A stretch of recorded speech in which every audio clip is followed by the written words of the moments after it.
Gostaria de convidar os irmãos a abrirem as vossas Bíblias no livro de Salmos, Salmos 22.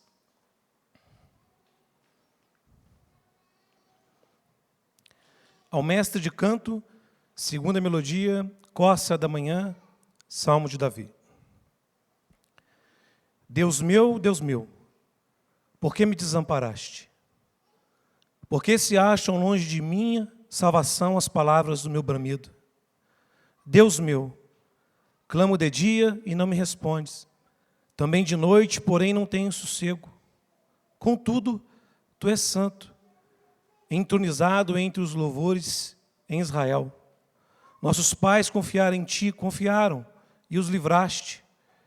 A ti clamaram e se livraram, confiaram em ti e não foram confundidos. Mas eu sou verme e não homem, opróbrio dos homens e desprezado do povo. Todos que me veem zombam de mim, afrouxam os lábios e meneiam a cabeça. Confiou no Senhor, livre-o ele, salve-o, pois nele tem prazer. Contudo, tu és quem me fez nascer, e me preservaste, estando eu ainda ao seio de minha mãe. A ti me entreguei desde o meu nascimento, desde o ventre da minha mãe, tu és meu Deus.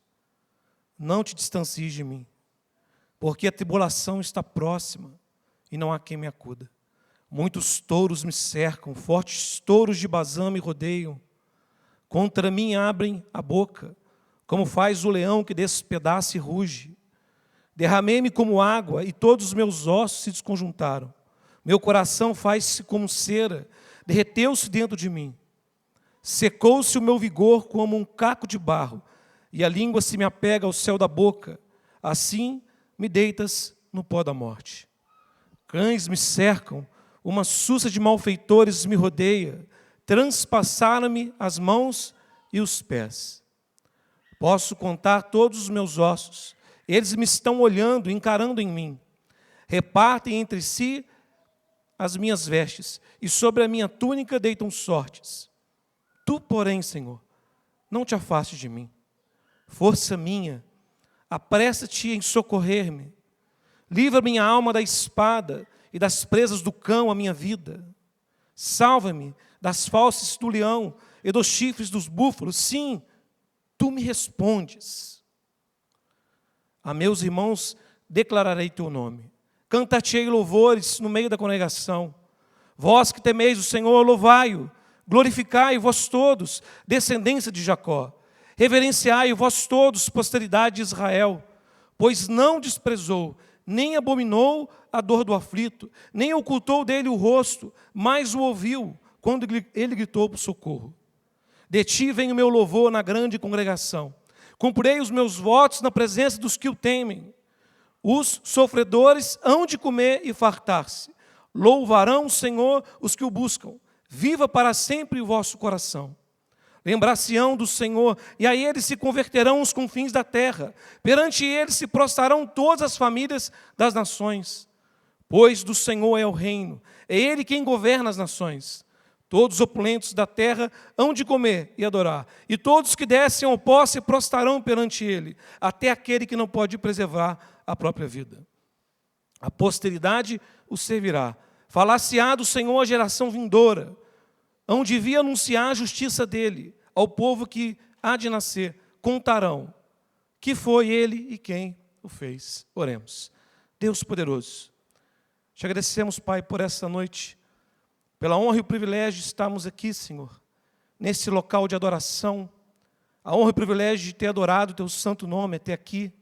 E agora, Pai, a oportunidade de estarmos diante desse salmo. Ó Rei dos Reis, Senhor dos Senhores, me capacita, Pai, para pregar essa palavra, meus amados irmãos. Ó Senhor, prepara os corações de cada irmão, para que nós possamos receber essa palavra, Pai, com fé e confiança. Que nós possamos compreender quão grandes coisas o Senhor fez para nos salvar e quão caro custou a nossa salvação. Nos tome em tuas mãos, Pai. Tenha liberdade em nosso meio. Faça a tua obra em nós. Nos aperfeiçoa. Nos ajuda a sair deste lugar melhores do que quando entramos. Sim, Pai, nos ajuda. Em nome de Cristo Jesus. Amém. Os irmãos podem se assentar? Esse Salmo 22, como a gente pode perceber no título, é um Salmo de Davi, que foi escrito aí 1000 anos, aproximadamente 1000 anos antes de Cristo. É um salmo, é um lamento.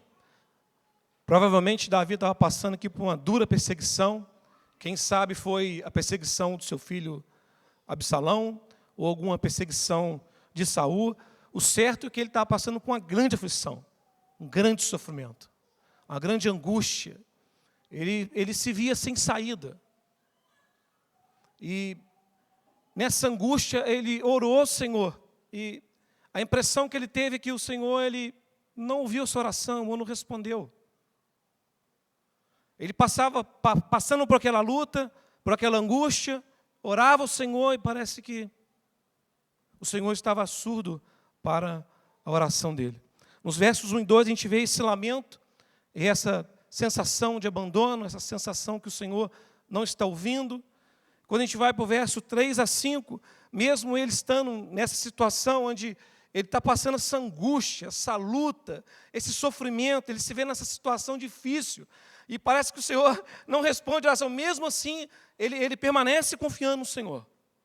Mesmo que as circunstâncias ao redor dele pudessem dizer o contrário, nos versos 3 a 5 e de 9 a 11, ele declara confiança no caráter de Deus, no Deus da aliança. Ele confia aqui nos versos 3 a 5, 9 a 11, ele confia no cuidado de Deus.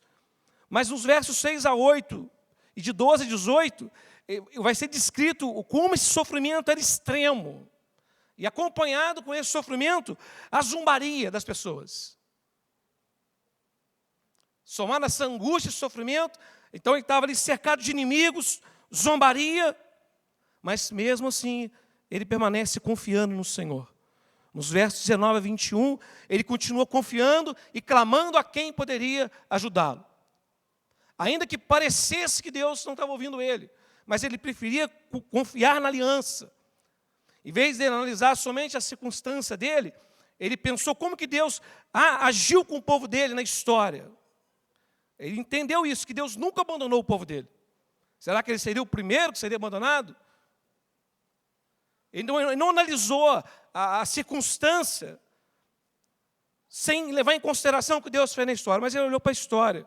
E no verso 19 a 21, principalmente no verso 21, vai dizer que ele foi atendido. É até meio repentino, né? E Deus ouviu. E logo, a partir do verso 22, ele começa a adorar, glorificar esse Deus e testemunhar o amor desse Deus, o seu domínio, o seu governo. Ele se enche de alegria. Então, um salmo que começa com muita angústia, muito sofrimento, muita tristeza. Na verdade, quando você olha para esse salmo, irmãos, esse salmo é a nossa caminhada cristã. O mundo é mau. Aqui, nesse mundo, é um lugar de sofrimento, angústia, certeza. Aqui você sofre traições. Aqui você se vê, em muitas vezes na sua vida, em circunstâncias que você não sabe para onde ir, não sabe para onde correr. Você fica se perguntando por que Deus permitiu isso acontecer com você. Às vezes você está sofrendo por causa de erros seu mesmo. Davi, ele cometeu alguns erros e teve consequências. E ele sofreu por causa daqueles erros. Por causa da traição dele com Batseba, a morte de Urias, isso trouxe consequências para a vida dele. Às vezes tem pecados que nós cometemos que trazem consequências. E nós sofremos por causa dessas consequências. E às vezes no meio da angústia, no meio do sofrimento, aí nos perguntamos se Deus nos abandonou, se Ele ainda se importa. Não devemos analisar a relação nossa com Deus com essa circunstância que a gente está vivendo, mas devemos olhar para o Deus da aliança. E se você, irmãos, quer viver de maneira piedosa, você vai sofrer mais ainda, que a Bíblia diz. Se você quer servir o Senhor, se você quer criar seus filhos segundo a maneira da Bíblia, se você quer ser um homem de Deus no teu trabalho, na tua família, na tua vizinhança, você vai sofrer mais ainda. Faz parte. Você vai sofrer mais angústias ainda, se você decidir ser fiel ao Senhor. Em 2 Timóteo, capítulo 3, no verso 12, vai dizer: ora, todos quantos querem viver piedosamente em Cristo, serão perseguidos. E no meio dessa perseguição, Satanás às vezes usa pessoas como instrumentos dele para te levar a desanimar. Olha o que diz o verso 22, verso 8. Confiou no Senhor, livre-o ele, salve, pois se nele tem prazer. Tipo, se Deus te ama tanto, então, pede para te libertar disso. E você percebe que é a mesma linha de tentação em Gênesis 3:5 com Eva. Ali Satanás queria levar Eva a duvidar do amor de Deus, duvidar do cuidado de Deus, que Deus estava poupando ela de coisas boas. E a mesma linha de tentação com Jesus Cristo no deserto. Se tu és filho de Deus, transforma essas pedras em pães. Se tu és filho de Deus, como Deus tinha acabado de se manifestar falando, né? No batismo, esse é meu filho amado, em quem me compraz. Logo, na tentação, no momento de aflição, no momento de angústia, se tu és filho de Deus, se tu é filho de Deus. Então, o Satanás ele tem uns enviados dele, que ele envia para falar, confiou no Senhor, livre ele, salve-se nele, tem prazer. Devemos confiar no amor de Deus, independente das circunstâncias. Deus nos amou de tal maneira que Ele enviou seu Filho para morrer por nós numa cruz. Por causa disso que nós temos plena certeza e convicção que Deus nos ama. No meio das suas angústias, lutas, sofrimento, talvez você está passando angústias, lutas. É um diagnóstico, é uma doença, é uma crise familiar. Nesse mundo, irmãos, nós teremos aflições. Mas no meio das tuas aflições, faça como o salmista. Continue confiando no Senhor. Os versos 3 a 5 diz, contudo tu és santo, entonizado entre os louvores de Israel. Nossos pais confiaram em ti, confiaram, e os livraste. A ti clamaram e se livraram, confiaram em ti e não foram confundidos. É o Deus da aliança que cuida do seu povo.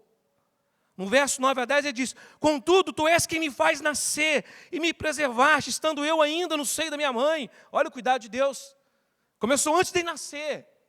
O cuidado de Deus com os eleitos começou na eternidade. A ti me entreguei desde o meu nascimento, desde o ventre da minha mãe, tu és meu Deus.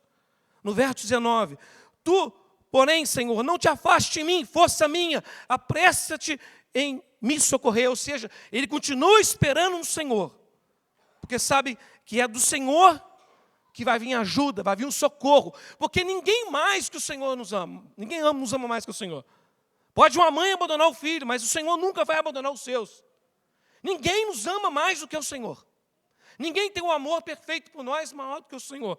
Então, no meio das nossas angústias, devemos continuar confiando no Senhor, porque Ele nos ama de maneira infinita.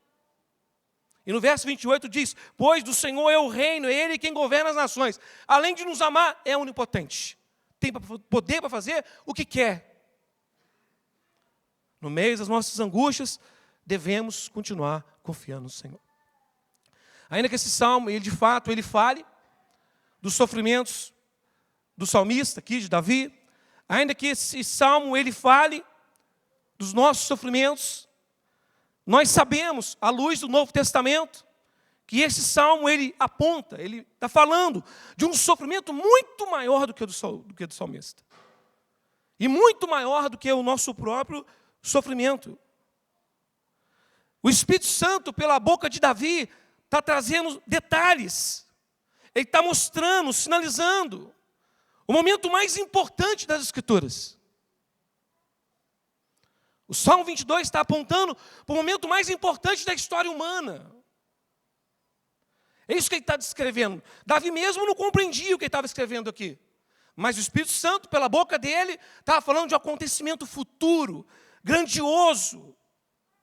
As Escrituras apontam para esse acontecimento. Os profetas estão apontando para esse acontecimento. O sistema de sacrifício do Antigo Testamento aponta para esse acontecimento. O próprio Cristo, quando encarnou, ele caminhou em direção a esse acontecimento, que é a morte de Cristo naquela cruz. O Salmo 22 está falando disso, da morte substitutiva do Filho de Deus por nós, para nos salvar. Jesus, ele é o justo sofredor do Salmo 22. Ele que é o justo sofredor. É dele que o Salmo está falando. é dele. O Salmo 22, ele se cumpre em Cristo. Eu vou mostrar para os irmãos aqui. E algumas partes desse Salmo são citadas nos Evangelhos. O verso 1, por exemplo, Deus meu, por que me desamparaste? Em Mateus 27, 46, Jesus cita diretamente esse texto na íntegra. Os versos 6 a 7 diz, todos que me veem zombam de mim. Em Marcos 15, 29, nós vemos multidões zombando de Cristo. No verso 8 diz, confiou no Senhor, que o livre. Os líderes religiosos, eles usam essa mesma frase, em Mateus 27, 43. No verso 14 diz, derramei-me como água, todos os meus ossos se desconjuntaram. Aqui está descrevendo os sofrimentos de Cristo na crucificação. O verso 15 diz, a minha língua se apega ao céu da boca. Jesus, em João 19, 28, diz, tenho sede. E deram vinagre para ele beber. No verso 16 diz, transpassaram-me as mãos e os pés. Não se ouviu falar que Davi foi transpassado mãos e pés. Mas isso aqui fala da crucificação romana. Verso 18, repartiram entre si as minhas vestes e lançaram sortes. João 19, 23. Verso 22, anunciarei o teu nome aos meus irmãos. Em Hebreus 2, 12, o autor de Hebreus aplica esse texto a Cristo. Verso 27, todos os confins da terra se lembrarão do Senhor. É a pregação universal do Evangelho. O que Deus fez para salvar seu povo? O que Deus fez para salvar você? Se você fala, eu sou cristão, eu creio em Cristo como meu Senhor e Salvador. O que Deus fez para te salvar? O quanto custou? Qual foi o preço do resgate? Quanto foi pago? Nós não estamos aqui assentados como povo de Deus, irmão. Não foi de graça. Foi pago um alto preço. E que preço foi pago? O Salmo 22 responde. No verso 1 diz, Deus meu, por que me desamparaste? Porque se acham longe de minha salvação as palavras do meu bramido. Deus meu, eu clamo de dia e não me responde. Também de noite, porém não tenho sossego. Em Mateus 27, 46, Jesus vai dizer, por volta da hora nona, clamou Jesus. E aonde aqui? Na terrível cruz, estava numa cruz. Ele clamou em alta voz, dizendo, Eli, Eli, lama sabachthani. O que quer dizer? Deus meu, por que me desamparaste? Ele cita esse texto. E ele foi desamparado, deixado para trás. É como você partir e deixar alguém, ele foi deixado para trás. O Filho eterno de Deus foi desamparado. No madeiro. Numa terrível cruz romana. Hoje em dia, há um uso comum, né, da cruz. As pessoas usam em pingentes, usam em camisas. Aqui na igreja tem uma cruz. Tem pessoas que fazem tatuagem, né, da cruz. Então, esse uso comum da cruz nos faz perder um pouco de vista o que significa a morte de cruz. A cruz romana é um instrumento de morte cruel, que foi pensado de maneira perversa para causar o máximo de sofrimento possível.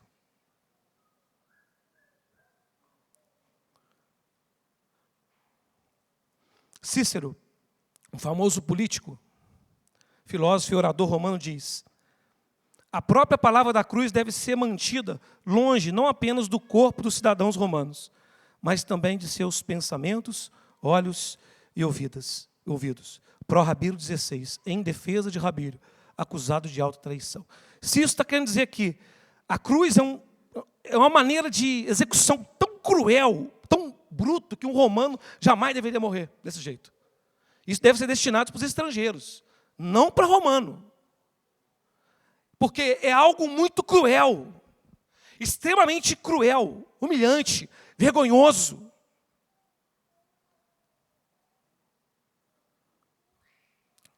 A cruz naquela época não era um símbolo decorativo. Ela era não apenas para matar, mas aterrorizar, causar vergonha pública. As próprias escrituras, no Deuteronômio 21, 23, associa a cruz à maldição divina. É por isso que o apóstolo Paulo vai dizer em 1 Coríntios 1, 23, mas nós pregamos a Cristo crucificado, escândalo para os judeus, loucura para os gentios. Para os judeus, dizer que o Messias, o Salvador, que eles esperavam um grande rei, né, poderoso, glorioso, um grande político, morreu numa cruz, isso para eles era ofensivo, irmãos. Era inaceitável. E para um romano, então, você não viu as palavras de Cícero? Que um romano jamais deveria morrer. Eles consideravam o romano mais importante que os outros povos. Um romano jamais deve morrer numa cruz. O romano nem deve nem falar essa palavra. Como é que eles iam acreditar que o grande rei de toda a terra, morreu numa cruz? Isso era inaceitável para o judeu, era uma pedra de tropeço, para eles era um entrave teológico, não tem como. Não tem como aquele que morreu daquela maneira tão humilhante como nós vimos lá, como eles viram. Não tem como aquele ser o Messias, é impossível. O Rei Todo-Poderoso morrer daquela maneira humilhante. A cruz representava vergonha, fracasso, maldição. Então é humanamente impossível que um grande rei morresse numa cruz. Aquele que morreu na cruz é Deus. Olha, como é que um judeu vai acreditar num negócio desse? Uma forma de morte humilhante como a cruz, aquele que morreu na cruz é o próprio Deus. Mas foi numa cruz romana que Deus abandonou seu Filho para nos salvar. A maneira que Deus nos salva, para aqueles que não creem, para aqueles que não nasceu de novo, parece loucura mesmo. Mas é a sabedoria de Deus. A maneira que Deus nos salva é abandonando o próprio Filho numa terrível cruz romana. Talvez uma cruz como essa. Foi na cruz como essa que o nosso Salvador foi humilhado e torturado. Mas é a maneira que Deus escolheu para nos salvar. O Salmo 85, 10 diz: foi nela que se encontram a graça e a verdade. A justiça e a paz se beijaram. Como pode Deus ser misericordioso? Porque Ele é misericordioso e Ele decidiu que vai salvar seu povo eleito. Mas seu povo eleito estão cheios de pecados e Deus tem que punir o pecado. Foi na cruz que isso foi resolvido. Foi na cruz que a graça, encontraram-se a graça e a verdade, e a justiça e a paz se beijaram. A nossa salvação, ela se tornou possível naquela cruz. Foi na cruz. Eu sei que o pastor Samuel já pregou Isaías 53, não foi? Semana passada. Eu só vou fazer uma leitura com um grifo. Toda vez que eu falar na cruz, é um grifo, não está aqui no texto. Isaías 53, eu até gostaria que os irmãos abrissem esse texto. A partir do verso número 4.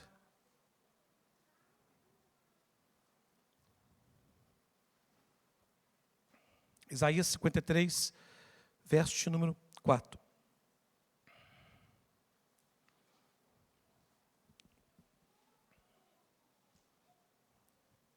Amém?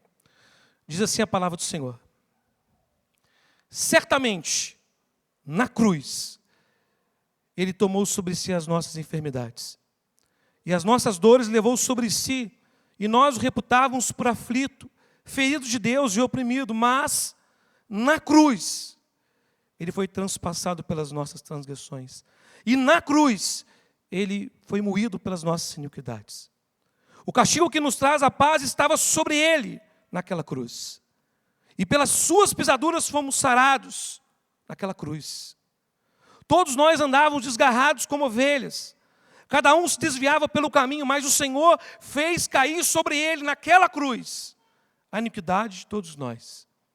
Ele foi oprimido e humilhado naquela cruz, mas não abriu a boca.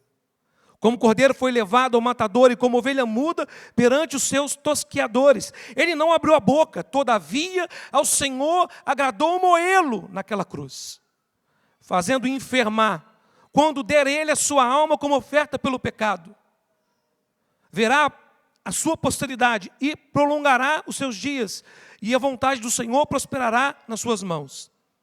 Ele verá o fruto do penoso trabalho naquela cruz, o trabalho de sua alma, e ficará satisfeito. O meu servo, o justo, com seu conhecimento, justificará a muitos, porque as iniquidades deles levará sobre si naquela cruz. Por isso, eu lhe darei por muitos como a sua parte, e com os poderosos repartirá ele o despojo, porquanto derramou a sua alma na morte, na cruz. Foi contado com os transgressores, contudo levou sobre si o pecado de muitos, e pelos transgressores intercedeu. Pedro, na sua 1 Pedro 2,23, ele vai pegar esse texto de Isaías e vai aplicar o madeiro. Ele vai dizer, pois ele, quando ultrajado, não revidava com ultraje, quando maltratado, não fazia ameaças, mas entregava-se àquele que julga retamente, carregando ele mesmo em seu corpo, sobre o madeiro, os nossos pecados, para que nós, mortos para os pecados, vivamos para a justiça. Por suas chagas fomos sarados. Naquela cruz, Cristo foi humilhado, torturado, ferido, por causa do meu e do seu pecado. Abandonado para morrer numa horrenda cruz. Não foi de graça, irmãos. Nós não podemos tratar como comum o que aconteceu.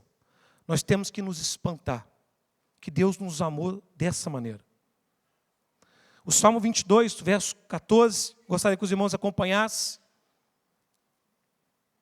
Mostra um pouco, nos aponta para o horror do sofrimento físico de Cristo naquela cruz. Porque antes dele ser crucificado, ele já havia sido muito torturado.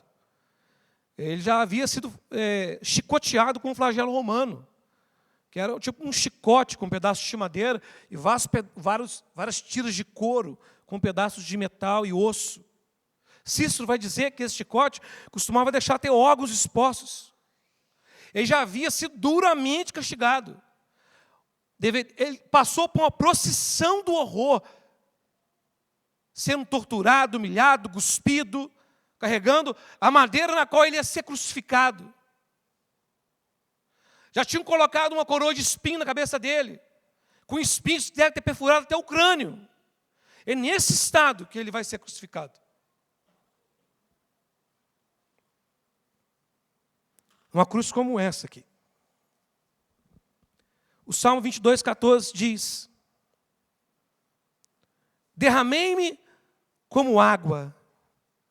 Ou seja, aqui há um colapso físico total. Como água, derramou como água. E todos os meus ossos se desconjuntaram, as articulações. Imagina, irmão, você ficar pendurado numa cruz como essa. Uma mão para cada lado perfurada, e seus pés perfurados. Fica segurando o seu corpo 5 minutos para você ver, esticado.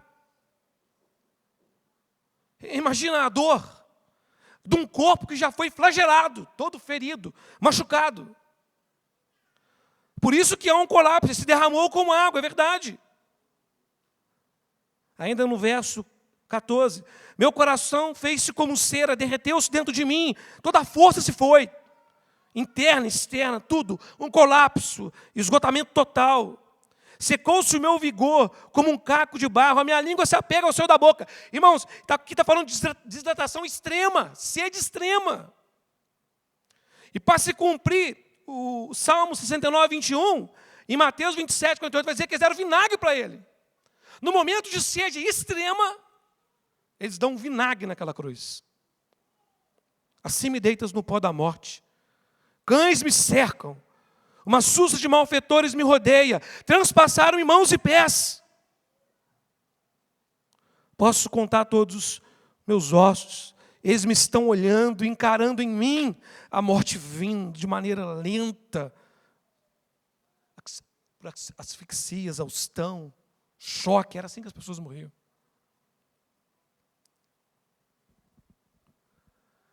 O preço pelos nossos pecados foi muito alto, irmãos. Olha o nível de humilhação. O nível de humilhação que chegou o nosso Salvador para nos salvar. Nele se cumpre o verso 6. 22:6 diz: mas eu sou verme e não homem, opróbrio dos homens, desprezado do povo. E a palavra verme aqui traz um sentido forte, de algo esmagado, desprezível, sem valor. Cristo foi contado como indigno, tratado de maneira desprezível, como alguém amaldiçoado, sem importância. O texto aqui diz: eu sou verme e não homem.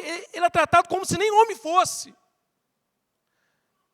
O Filho eterno de Deus é tratado como um verme.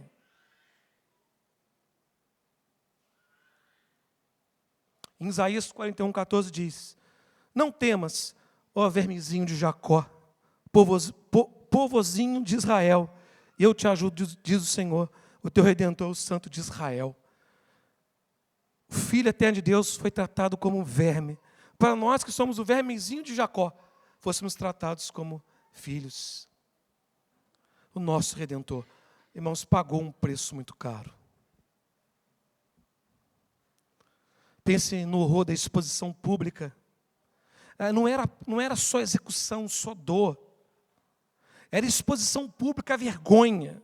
A vítima ficava ali nua, exposta, zombada, ela era humilhada. O Salmo 22:18 diz, ele se cumpre em João 19:23. Repartem entre si as minhas vestes, e sobre a minha túnica lançam sorte. A cruz era feita para quebrar a dignidade humana, humilhar. Olha o que diz o verso, ainda continuando em Salmo 22:6. Mas eu sou verme e não homem, opróbrio dos homens e desprezado do povo, ou seja, opróbrio, objeto de zombaria, vergonha, desonra, desprezo público. Todos que me veem zombam de mim, afrouxam os lábios, meneiam a cabeça. Confiou no Senhor, livra ele, salve-se, nele tem prazer. E esse texto aqui, as autoridades repetiram ela. Olha o que diz Mateus 27:39. Os que iam passando blasfemavam dele, meneando a cabeça, dizendo: ó tu que destrói o santuário e 3 dias o reedificas, salva-te a ti mesmo, se és filho de Deus, desce da cruz. De igual modo, os principais sacerdotes com os escribas e anciãos, escarnecendo, diziam: salvou os outros, a si mesmo não pode salvar-se. É rei de Israel, desça da cruz e creremos nele. Confiou em Deus? Pois venha livrá-lo agora, se de fato lhe quer bem. Porque disse: sou filho de Deus. E os mesmos impropérios lhes diziam também os ladrões que haviam sido crucificados com ele. Até os ladrões. E quando diz os ladrões, que eram os dois.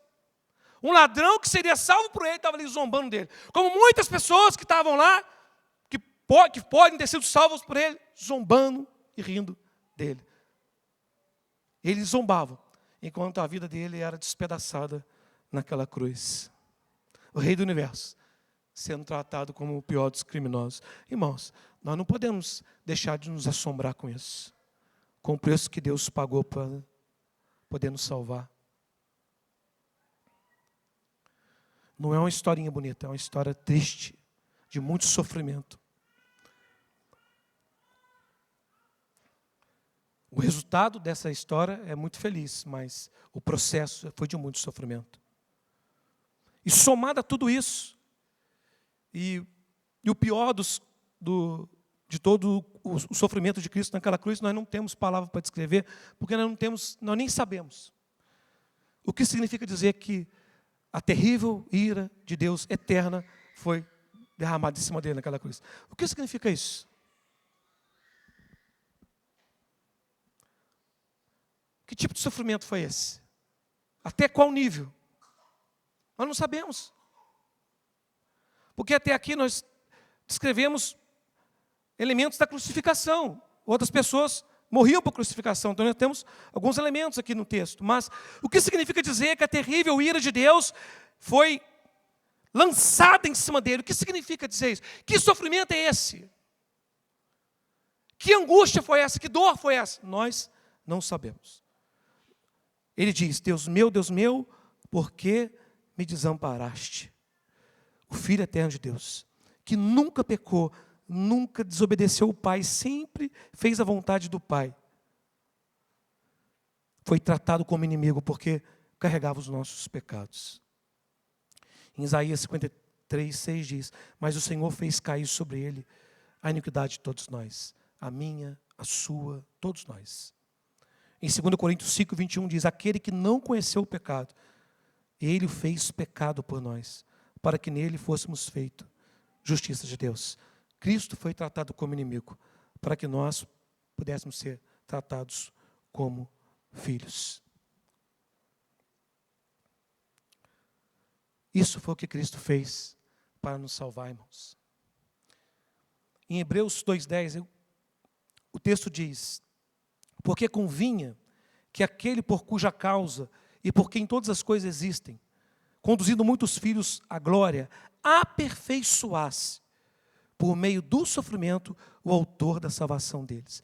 Aqui está dizendo que Cristo foi aperfeiçoado por meio do sofrimento para poder nos salvar. Não é que Cristo não fosse perfeito, mas o texto quer dizer que ele foi tornado apto, fez o que é necessário para poder nos salvar. E ele fez isso por meio do sofrimento. Ele foi tornado apto para nos salvar. Por isso ele diz, está consumado. Ele se tornou apto para nos salvar. Apesar do horror, o próprio Salmo não termina em desespero. A partir do verso 22, há uma mudança, há esperança e vitória. Porque o sofrimento do Messias, ele gera salvação. Vou repetir de novo o Salmo 85, 10. Foi nele que se encontrou a graça e a verdade, a justiça e a paz se beijaram. Hebreus 12, 2 diz, pelo gozo que lhe estava proposto, ele suportou a cruz. Isaías 53 diz, ele verá o fruto do seu penoso trabalho, e a sua alma ficará satisfeita. O meu servo, o justo, com o seu conhecimento, justificará muitos, porque a iniquidade deles levará sobre si. Jesus fez o que é necessário. Um Salvador perfeito, cumpriu todos os requisitos. Quem crê nele está salvo. Mas tu vai ter que ter uma vida de gratidão, uma eternidade de gratidão. Porque o preço foi muito alto. A cruz revela algumas realidades. Primeira coisa, o horror do pecado. Porque se foi necessário que o Filho de Deus passasse por tudo isso que ele passou, irmãos, o pecado é muito grave. O pecado é algo muito odioso. Quando olhamos para o que Cristo teve que suportar por causa do pecado, irmãos, nós temos uma pequena noção do quanto Deus odeia o pecado. Que às vezes, de maneira tão leviana, nós como filhos de Deus, continuamos a praticar. Deus odeia o pecado. Ele odeia o pecado. O pecado é grave. É por isso que a Escritura diz, se a tua mão te leva a pecar, corta ela. Se o teu pé te leva a pecar, corta ele. Pecado é coisa séria. A gente tem que agir de maneira drástica contra o pecado. Porque Deus odeia o pecado. A cruz revela a seriedade da justiça divina. Deus não ignora o pecado. Nós estamos em aliança com Deus, que odeia o pecado. E leva o pecado a sério. Isso deve gerar em nós temor. Deus não joga pecado para debaixo do pano, irmãos. Pecado, nós devemos odiá-lo. Só nos traz sofrimento e angústia. E uma outra verdade da cruz é que a cruz ela revela a profundidade, a largura, a altura do amor de Deus. Que amor, irmãos, eterno. É por isso que, voltando a explicação inicial do Salmo 22, no meio das nossas angústias, sofrimentos, lutas, perdas, traições, quando a gente se vê em situação que não sabe para onde ir, lembre quanto Deus te ama. Olha o que diz Romanos 8, 32, aquele que não poupou o próprio filho. Ele não poupou o próprio filho para nos salvar. Pense o quanto Deus te ama. Você está seguro no amor de Deus. Isso nos dá segurança. Ele não poupou o próprio filho. O que ele vai poupar? Se você é o vermezinho de Jacó, o povo de Deus, o teu Redentor é poderoso. Ele cuida de você. Ele controla as circunstâncias que você está vivendo. Ele sabe o que está fazendo. Não deixe Satanás te convencer que ele não te ama. Porque ele vai tentar, através de pensamentos, através de pessoas. Às vezes usa uma pessoa da igreja para poder tentar você a duvidar do amor de Deus. Você é o povo amado de Deus. Você é amado por Deus. É tão amado que Deus deu o Filho para morrer por você. Tenha segurança no meio das tuas angústias. Continua clamando. Continua buscando o Senhor, como o salmista fez. Ele continuou buscando, buscando, buscando. Chegou no verso 21, Deus atendeu. E ele ouviu. Ele me atendeu. E ele ou ele entendeu, ou Deus fez o que ele estava pedindo, só que os olhos dele foram abertos. Então Deus te ama. Tem essa convicção que Deus te ama. Irmãos, no verso 30 do Salmo 22, se eu gostar de ler com os irmãos, nós temos que trabalhar pela expansão do Evangelho. Porque o salmista, quando Deus atende ele, a primeira coisa que ele faz é começar a testemunhar para os irmãos. Todos saberão quem foi ele, o que ele fez. Olha o que diz o verso 30 e 31. A posteridade o servirá. Falar-se-á do Senhor a geração vindoura, hão de vir anunciar a justiça dele, ao povo que ainda há de nascer, contarão quem foi ele e o que ele fez. É isso que eu estou fazendo aqui. É isso que a igreja deve fazer, é isso que você deve fazer, contar às pessoas ao nosso redor o que foi que ele fez, quem foi ele, o que ele fez.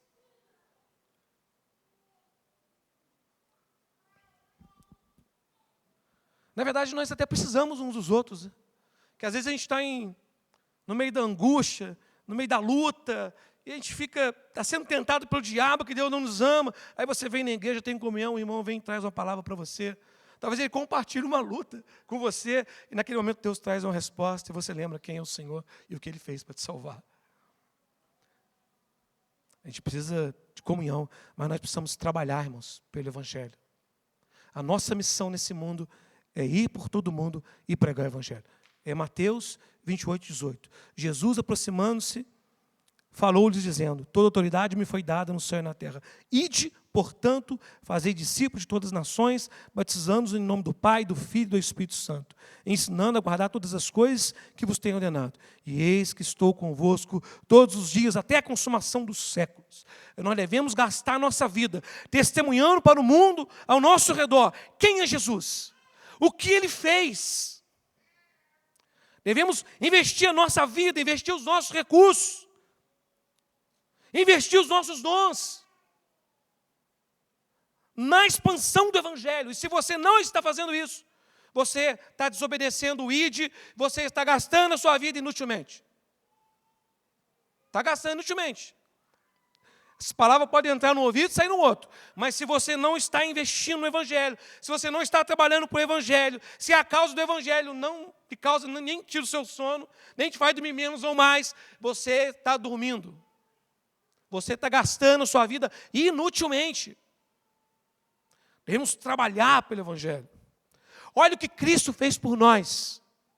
Paulo vai dizer, em 2 Coríntios 5,14, pois o amor de Cristo nos constrange, julgando isto, um morreu por todos, logo todos morreram. E ele morreu por todos, para os que vivem, não vivam mais para si mesmos, mas para aquele que por eles morreu e ressuscitou. Pois o amor de Cristo nos constrange, nos domina, nos motiva, nos impulsiona a viver por Cristo. Não mera obrigação, mas um desejo de servir a Cristo, julgando que Ele fez isso por nós. O amor de Cristo, irmão, Ele tem que nos envolver desse jeito, nos impulsionar. Porque enquanto você está fazendo só por obrigação, só por causa do que os outros vão pensar, a tua força é muito fraca. O teu vigor é quase nada, não dura quase nada isso aí, esse fôlego não dura nada. Mas quando você é constrangido pelo amor de Deus, pelo amor de Cristo, e esse amor te constrange, te impulsiona, te envolve, aí você quer servir o Senhor, a tua vida funciona. A vida de um cristão funciona quando ele está servindo o Senhor. Nós só experimentamos de maneira mais plena a paz, porque Cristo diz assim, eis que vos dou a paz. Mas não é a paz que o mundo dá, não. É a minha paz. Ela é diferente. É a paz sim em meio às tribulações. Paz até mesmo em meio às lutas. É uma paz que o mundo não conhece. Não achamos nos mercados do mundo. Só Cristo pode te dar essa paz. E nós experimentamos essa paz de maneira mais plena quando nós começamos a ser constrangidos por esse amor. E nós começamos a trabalhar pelo Evangelho, a trabalhar pela causa do Senhor. Aí nós experimentamos esse amor de maneira mais plena. Porque enquanto você vai vivendo para si mesmo aí, de maneira egoísta, só vive angustiado. Meio que perdido, né? Mas que, irmãos, sejamos nessa noite constrangidos por esse amor e que nós juntos possamos dar as nossas mãos e trabalhar por Cristo. Todos nós juntos, cada um de nós, se apresentar para o Senhor da seara com os dons que Ele nos deu e vamos trabalhar. Vamos trabalhar. Que naquele dia nós ouviremos: bem-vindo, servo bom e fiel. Vamos orar, irmãos? Vou convidar os irmãos a se colocar de pé, para você não dormir orando aí.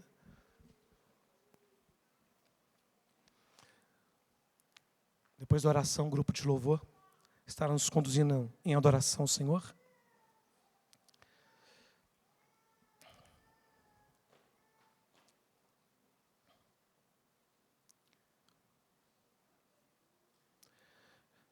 Deus poderoso, ó Pai, eu te peço perdão porque me falta palavras, Senhor, para descrever o que Cristo suportou naquela cruz. Mas que o Espírito Santo possa plantar dentro dos nossos corações a convicção e o entendimento do que Cristo fez por nós. Que nessa noite o Espírito Santo possa agir em cada irmão, em cada irmã, de maneira que sejamos constrangidos, Pai, profundamente, diante do amor de Cristo por nós. Que sejamos dominados por este amor, impulsionados, governados, guiados. Nos ajuda, Senhor. Arranque de sobre nós essa lerdeza espiritual. Sim, fortalece os nossos joelhos cansados. Nos dê vigor espiritual nessa noite. Vigor, Senhor, para te servir. Para colocar as mãos no arado novamente. Aqueles que soltaram o arado pelas correrias dessa vida, que nessa noite eles colocam de novo a mão no arado. Que eles se apresentem para o Senhor da seara.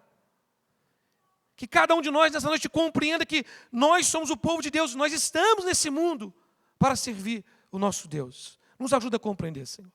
Nos ajuda a ter essa convicção. Me ajuda. Ajuda os pastores, ajuda cada irmão que está aqui, cada irmã. Nos ajuda, Senhor, pois todos somos frágeis e fracos. Dependemos da Tua misericórdia, do Teu amor. Nós nos desviamos facilmente. Nós somos o vermezinho de Jacó, mas nosso Redentor é poderoso. Ele é poderoso, Ele é vivo e Ele está aqui em nosso meio.